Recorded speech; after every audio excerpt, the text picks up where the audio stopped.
नमस्कार, मेरा नाम आलोक है। आप लाइव स्टीज देख रहे हैं हमारे विशेष कार्यक्रम सुबह की चाय में आपका बहुत स्वागत है। आज तारीख है 10 नवंबर, रविवार का दिन है, छुट्टी का दिन है। देखिए, अब छठ महापर्व जो है वो भी समाप्त हो चुका है, वो भी बीत गया है। अब अगले साल छठ महापर्व हम मनाएंगे काफी धूमधाम के साथ, हर्षोल्लास के साथ। इस साल छठ महापर्व मनाया गया और कहीं भी कोई ऐसी कोई घटना, कोई अप्रिय घटना नहीं घटी। इसका बहुत ही कह सके तो लोगों के दिल में खुशी है, बहुत ही भगवान का शुक्र है कि ऐसा कुछ अप्रिय घटना इस बार छठ के त्योहार में नहीं देखने को मिला है। ये काफी अच्छी बात है। हमारे साथ रवि उपाध्याय जी हैं, बिहार के वरिष्ठ पत्रकार हैं। हम खबरों के सिलसिले को शुरू करें। अब चुनावी सरगर्मी बढ़ते जा रही है त्योहार के बाद, क्योंकि 13 नवंबर को वोटिंग होनी है। देखिए, झारखंड में भी विधानसभा चुनाव है, झारखंड में भी 2 फेज में वोटिंग होनी है। 23 नवंबर को नतीजे आना है और 13 नवंबर को बिहार की 4 सीटों पर वोटिंग होनी है।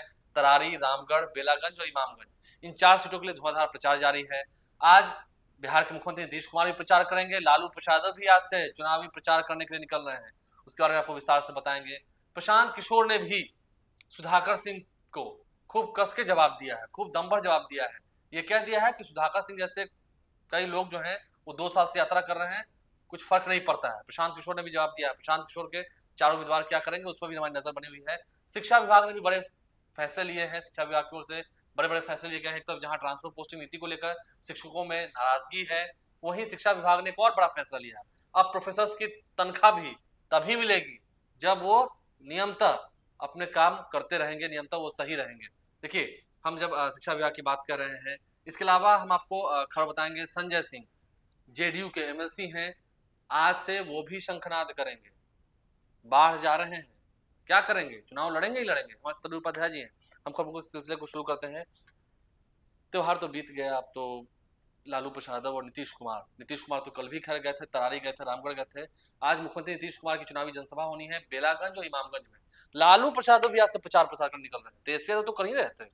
देखिए, सबसे बड़ी बात है, इसको समझना पड़ेगा कि झारखंड में 13 तारीख को फर्स्ट फेज का 2 चरण में चुनाव हो रहा है। तो फर्स्ट फेज 13 और 20 13 तारीख को फर्स्ट फेज में चुनाव है। उसी फर्स्ट फेज का जब वहां चुनाव होगा तो बिहार में भी जो 4 सीट का उपचुनाव हो रहा है, रामगढ़, बेलागंज, तरारी और इमामगंज, तो वो वहां पर भी 13 को ही उपचुनाव के लिए वोट डाले जाएंगे। तो आज तारीख है 10, 11 तारीख तक ही आप प्रचार कर सकते हैं। उसके बाद शाम को प्रचार प्रसार बंद हो जाएगा। फिर जो है तो आप घर घर जाएंगे, वह जनसभाएं नहीं होंगी, पब्लिक मीटिंग नहीं होगा, रैली नहीं होगी, यह सब चीज नहीं हो पाएगा। प्रचार प्रसार बंद हो जाएगा, प्रचार प्रसार बंद हो जाएगा। तो वो ऐसी परिस्थिति में आज एक तरह से कहा जाए तो आज 10 तारीख है, एक दिन और बचा हुआ है 11 तारीख। तो पूरी ताकत एनडीए और इंडिया दोनों ने झोंक दिया है। इसीलिए राजद अध्यक्ष लालू प्रसाद यादव अपने जो उनके खासम खास बहुत चाहने वाले, बहुत सुभाष यादव जो कोडरमा से राजद के टिकट पर उम्मीदवार हैं, और उनके खिलाफ कौन है? भाजपा की रीना यादव, सिटिंग एमएलए है, तो वो वहां से लड़ती हुई दिखाई पड़ रही हैं। तो और देखिए, सुभाष यादव को सर्वोच्च न्यायालय से राहत मिली है, और उसके लिए क्या प्ली भी, क्या उन्होंने उनके वकील की ओर से कहा गया था, जिस तरीके से आम आदमी पार्टी के अरविंद केजरीवाल को राहत दी गई थी, उसी तरह से उसी तर्ज पर उनको भी दिया जाए। तो उसी आधार पर उनको भी सुभाष यादव को दिया गया। सुभाष यादव भी घूमते हुए दिखाई पड़े। अब रही बात वहां पर लड़ाई कसम कस है कोडरमा में, तो लालू प्रसाद यादव भी आज से आगाज कर रहे हैं, और नीतीश कुमार भी जो है सो एनडीए के पक्ष में अपने जो राष्ट्रीय जनतांत्रिक गठबंधन है उसके उम्मीदवार के पक्ष में आपको बेलागंज और इमामगंज, कल वो थे तरारी में और रामगढ़ में थे। बिल्कुल। और उनके साथ देखिए,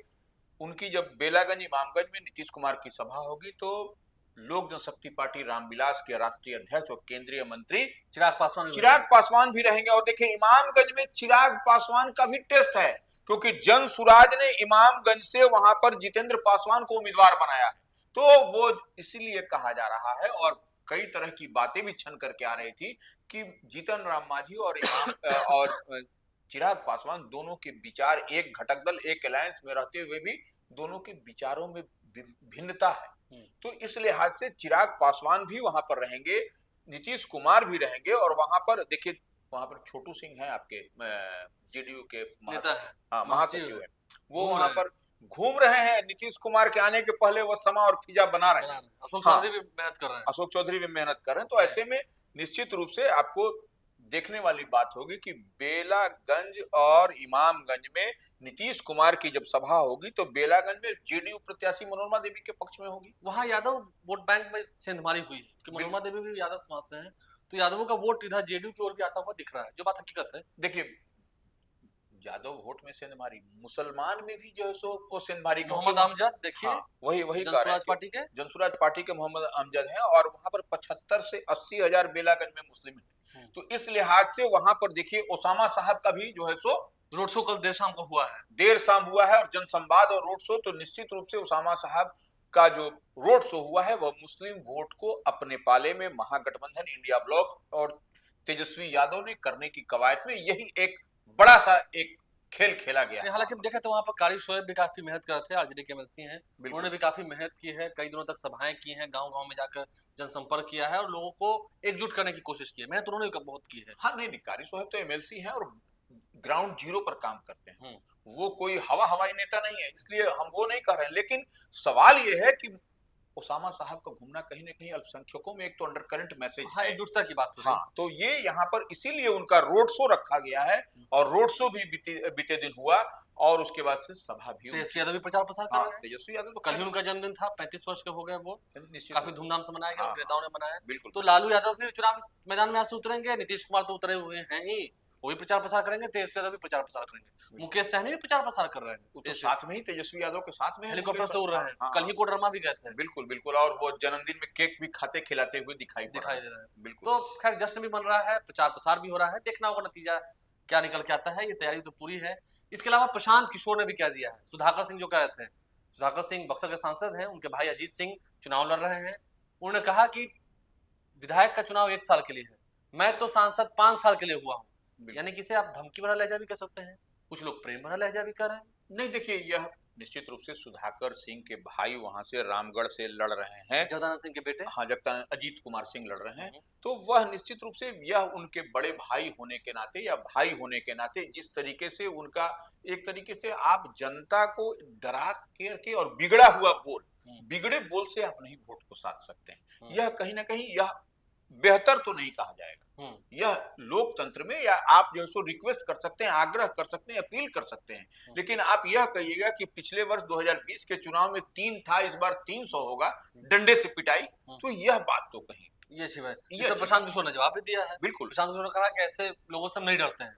देखिए, प्रशांत किशोर निश्चित रूप से जो बड़ी बात कह रहे हैं वह जो ही बात समझने के, प्रशांत किशोर क्या कहे कि देखिए वह जन नेता और नेता जो होता है 5 साल के लिए, आप अपने क्षेत्र में जनता आपको चुनती है और आप इस तरीके के भाषा का इस्तेमाल करिएगा तो लगता है कि जैसे आप बाहुबली की बात कर रहे हैं, बाहुबली की भाषा कर रहे हैं। बाहुबली से डरते हैं, वैसे बाहुबली से डरते 2 साल से घूम रहे हैं पूरे बिहार में, बिल्कुल कह रहे हैं कहाँ कोई मैं बाल बाका कर रहा है, तो घूम रहे हैं, बिहार की बात कर रहे हैं, बिहार के बच्चों के भविष्य की बात कर रहे हैं। देखना होगा प्रशांत किशोर के जो 4 उम्मीदवार हैं वो कितना वोट पाते हैं इस चुनाव में। निश्चित रूप से देखिए उनके चलते किन्हें कितना इफेक्ट पड़ता है। देखिए रामगढ़ में भी जो है सो प्रशांत किशोर की पार्टी से सुशील कुशवाहा उम्मीदवार है, कुशवाहा पर देखिए हर या इंडिया ब्लॉक हो या एनडीए हो, सब लोग कार्ड खेल रहा है। आरजेडी ने भी कुशवाहा को देखा गया कि लोकसभा चुनाव में कितना उम्मीदवार इंडिया ब्लॉक से दिया गया था, 8 या 9 उम्मीदवार थे, और इसी तरह से आप देखिए कि कद्दावर नेताओं की लिस्ट है, फेरिस्त है एनडीए में, सम्राट चौधरी, उपेंद्र कुशवाहा, तो ऐसे ऐसे कई चेहरे हैं वहां पर। तो अब इनका भी एक तरह से अग्नि परीक्षा है, लिटमस टेस्ट है कि वह जो अब जनसुराज ने जो सुशील कुशवाहा को रामगढ़ से बना लिया है, तो वहां देखने वाली बात है कि वह आपके पाले में वोट आता है कि नहीं। और वहां पर देखिए हाथी पर मस्त चाल से चल रहे हैं, वहां पर सतीश यादव बसपा उम्मीदवार हैं, उनके भतीजे हैं, हाँ अंबिका यादव जो है उनके भतीजे हैं पिंटू यादव, हाँ, वहां चुनाव लड़ रहे हैं। हाँ वही जो है सो भतीजा है। अंबिका यादव पिछली बार महज 188 वोट से ही पिछड़ गए थे, बिल्कुल नहीं, एमएलए हो गए, और आरजेडी से की सीट से अंबिका यादव वहां रामगढ़ से जीते भी हैं, जगदानंद सिंह के कभी शागिर्द भी हुआ करते थे, उन्हीं के भतीजा हैं ये, तो इसलिए आप ये समझिए, और ये उत्तर प्रदेश की सीमा से लगा हुआ रामगढ़ है, इसलिए बोल चाल, रहन सहन, खान पान जो बार बार कहते हैं एक ही है। उत्तर प्रदेश हो और मायावती का वहाँ क्या इम्पैक्ट है यह कहा देखा जा सकता है। उन जगहों पर जो बहुजन समाज के लोग हैं वो ज्यादा अधिक संख्या में हैं, बिल्कुल, तो उनका दबदबा है। देखना होगा क्या कुछ परिणाम निकल के आता है। संजय सिंह जेडीयू के एमएलसी हैं, अब वो भी कुछ दूसरा ही राग आप रहे हैं। आज उनका कार्यक्रम होना है बाढ़ में, पहले भी चर्चा हुई है, पहले भी बाढ़ में मीटिंग हुई है, कई जो वहाँ के जनप्रतिनिधि हैं, मुखिया हैं, वो सभी लोकल जनप्रतिनिधि हैं वहाँ के, उन्होंने मीटिंग करके तय किया था कि संजय सिंह यहाँ चुनाव लड़े। वहां से बीजेपी के ज्ञानेंद्र सिंह ज्ञानू विधायक हैं, 4 टर्म से विधायक हैं। क्या सच में ज्ञानेंद्र सिंह ज्ञानू के राह का कांटा बनने के लिए संजय सिंह आज उतर रहे हैं, या बस महाराणा प्रताप की पुण्यतिथि का निमंत्रण देने जा रहे हैं? देखिए, महाराणा प्रताप का जो कार्यक्रम है हर साल संजय सिंह करते हैं। हाँ, वो हर साल संजय सिंह लंबे समय से करते हैं और बराबर इसका गवाह रहा है बिहार। पटना का मिला है स्कूल हाँ, मैदान। बिल्कुल बिल्कुल। तो यह सुना कि वेटनरी में करेंगे। हाँ, तो ये संजय सिंह जो है सो एमएलसी हैं, जदयू के बड़े नेता में से उनकी गिनती है, और जिस समाज से वो आते हैं उस समाज में उनकी चमक और धमक है। इस बात को कोई माने नहीं माने, लेकिन हम देखते हैं और करीब से हम लोग को देखने का अवसर मिला है। और जब भी किसी को कोई जरूरत पड़ती है, संजय सिंह उसके लिए को आप बड़े बड़े उनके समाज के नेताओं के दरवाजे पर जाइए, आपको मौका, आपको अवसर नहीं मिलेगा। मतलब कई समाज के नेता हैं जिन्होंने काम किया भी, हम ये नहीं कह रहे। नहीं, संजय सिंह भी उसमें से एक प्रमुख चेहरा। नहीं, प्रमुख चेहरा नहीं, वो आपके लिए खड़ा रहते हैं, अब अपने समाज के लिए बढ़ चढ़ कर। इंटीरियर पॉकेट में भी अगर यदि सड़क नहीं है तो वो उनके फंड से बना हुआ है। हाँ, पटना में देखिए, हार्ट ऑफ द सिटी पीछे बन गया आपको, पटना के फ्रेजर रोड के पास जो महाराणा प्रताप की प्रतिमा बनकर तैयार हुई। संजय सिंह ने काफी मेहनत की, नीतीश कुमार से आग्रह किया, सरकार ने भी साथ दिया और महाराणा प्रताप की वहां प्रतिमा बनकर तैयार हुई। देखिए, अब ऐसे में बाढ़ जो विधानसभा क्षेत्र है, वहां से चुनाव लड़ने की बात, वहां से वह चुनाव नहीं लड़ना चाह रहे। देखिए, सवाल सो समझिए, संजय सिंह को वहां की जनता जो है सो वह चाह रही है कि संजय सिंह आकर के बाढ़ से चुनाव लड़े। हाँ, ये जनता की मांग है, जनता ऑन डिमांड है। यह संजय सिंह का डिमांड से ज्यादा जनता चढ़ी हुई है कि आप लड़िए, यहाँ से आप चुनाव लड़िए बाढ़ से। पिछले दिन तो मीटिंग भी हुई थी वहाँ, बिल्कुल, बड़ी संख्या में लोग वहाँ जुटे थे, और आज भी सुनने में आ रहा है कि बहुत बड़ा प्रोग्राम होना है वहाँ पर। बिल्कुल, तो ये संजय सिंह की पॉपुलैरिटी है, उनकी पहचान है, उनकी चमक और धमक जो हम बता रहे हैं, वही उनको वहां पर जनता वहां की खींची हुई उनके पास चली आ रही है। ये सबसे बड़ी बात। निमंत्रण देना है या बाढ़ में बदलाव लाना है, ये तो आज का दिन ही गवाह बिल्कुल बन पाएगा। देखना होगा संजय सिंह वहां जाकर कहते क्या हैं, लोग क्या कहते हैं, नारे क्या लगते हैं। नारे और वादे भी बहुत कुछ कहे जाते हैं, देखना होगा संजय सिंह क्या करेंगे। एमएलसी खुद तो हैं, खुद एमएलए बन जाएंगे या अगले को एक्स एमएलए बना देंगे। मैं बात ज्ञानेंद्र सिंह ज्ञानू कर रहा हूँ। अब ये लड़ ही जाएंगे चुनाव तो दिक्कत तो हो जाएगी, एनडीए में टकराव दिखेगा वहां पर। बिल्कुल बिल्कुल, नहीं वो देखिए, देखना होगा इसमें, क्योंकि बुद्धि तो इसमें पीछे बहुत बड़ी लगाई गई है, जो भी बुद्धि लगाई गई है। खैर ये बात भी है, संजय सिंह देखना होगा क्या करते हैं। से ताक में है भी, उनके स्वर भी हम सुनते हैं of the record.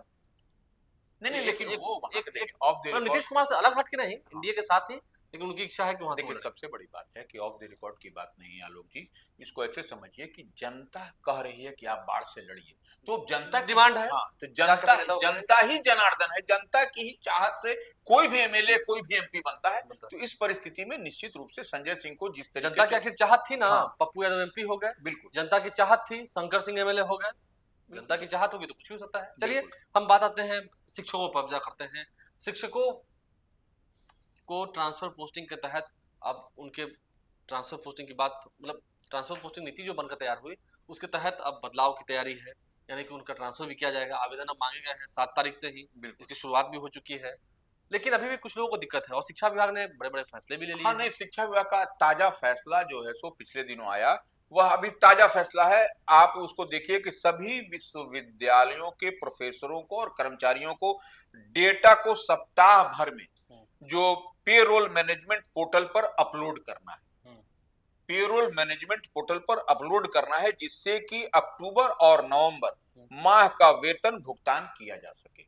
Number 1, data upload नहीं करने पर संबंधित शिक्षकों और माने जो प्रोफेसर होंगे, जो कर्मचारी होंगे, उनके वेतन भुगतान की राशि जारी नहीं की जाएगी। ये बड़ी बात है। और यह वेतन उसका नहीं जारी की जाएगा तो वेतन उनका बंद हो जाएगा। तो बंद हो जाएगा तो यह व्यवस्था इस माह से ही लागू की गई है। प्रोफेसर्स को अलर्ट रहना होगा, हाँ, अपना डेटा सब सबमिट करना होगा टाइम। बिल्कुल बिल्कुल। लेकिन जो ट्रांसफर पोस्टिंग वाली बात हो रही है, सबसे बड़े प्रशासनिक व्यवस्था की हम बात कर रहे हैं, प्रशासन में तो बड़े बड़े बदलाव होते हैं, लेकिन शिक्षा विभाग में बिल्कुल एक बड़े बदलाव की तैयारी है। ट्रांसफर पोस्टिंग नीति बनकर तैयार है, शिक्षकों की मांग पर ही तैयार है, लेकिन इससे शिक्षक कहीं ना कहीं खुश अभी नहीं दिख रहे हैं। बिल्कुल, देखिए, शिक्षकों का ट्रांसफर पोस्टिंग, स्थानांतरण, पदस्थापन की नीति में आप जो शिक्षक कोई डिमांड कर रहे हैं कि आप वहां, ठीक है, आप उनको होम डिस्ट्रिक्ट में मत दीजिए, लेकिन पति पत्नी जब एक जगह एक ही प्रोफेशन में हो तो उनको एक जगह आप दे सकते हैं, क्योंकि आपको बेहतर शिक्षा कराना है तो शिक्षकों को भी आपको मन दिमाग को शांत रखना पड़ेगा, तभी जाकर के आपको बेहतर परफॉर्म करते हुए शिक्षक दिखाई पड़ेंगे। और अगर शिक्षक, देखिए शिक्षक के बारे में कहा गया, शिक्षक एक ऐसे आदर्श हैं, एक ऐसे व्यक्ति हैं जिनकी गोद में प्रकाश और प्रलय दोनों ही पलते नहीं, हैं। एक बात और समझ शिशुओं लीजिए, की गोद में ही प्रकाश और प्रलय बिल्कुल पलते हैं। बिल्कुल, आप एक बात समझ लीजिए कि बिहार विधानमंडल का सत्र इस माह से शुरू हो रहा है। और ये अगर मुद्दा यदि उठेगा। अगर यदि शिक्षकों की मांग नहीं मानी गई तो निश्चित रूप से सदन में आप और खास करके विधान परिषद में आप घेरते हुए दिखाई पड़ेंगे। सरकार को ही घिरते हुए दिखाई पड़ेगी। सरकार घिरेगी, देखना होगा जवाब क्या मिलता है। आप लाइव सा बन रहे हैं। आज के लिए बस इतना ही। आपने हमारे इस पूरे वीडियो को देखा है, कई खबरें जानी है।